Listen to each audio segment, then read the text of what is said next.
You probably would have loved my elementary school. Had great music.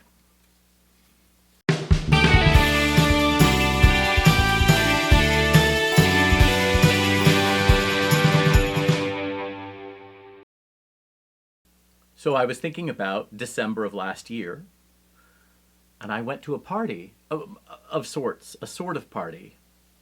Let me explain. Long-time family friends who happen to live near me. Actually, I'm the one who moved near them, but that's a whole different story. They decided to have an open house, which they usually do in December. But in this case, because of COVID, they decided to have the thing outdoors, and they had no more than a handful of guests at any given time. So I took my mother there. There was a woman with her daughter and maybe her sister. So we were the five in our shift, and we had to show up between this time and that time, and we were in the backyard, or on a back deck. There was a barrel with a fire in it, a roaring fire. It was easily 35 degrees and breezy, so it was really butt-spankingly cold. So all of us were kind of drawn to the fire, except that if you're downwind of a fire and you're close to it and there's a big wind, there's a lot of smoke.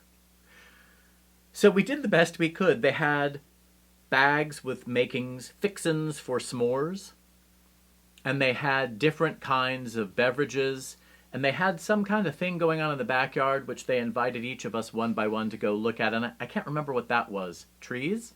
Something? A winter wonderland? I don't know, it was cold.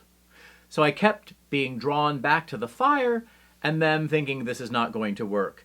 I admire the way they tried to make this thing happen, and it was freaking great to see them. They are lovely, salt-of-the-earth people, and I actually have thought about the other three who were there, in addition to my mother. But the other three, they were so fun to be around as well.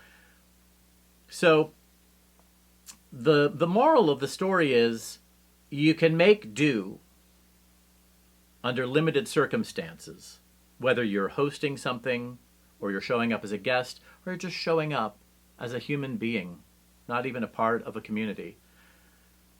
But you also might take with you as a souvenir this delicious, delicious smoky smell. And if people had been out and about and not wearing masks, they might have asked, "What is that you're wearing?" And I might have answered, "Oh, this? It's eau de campfire."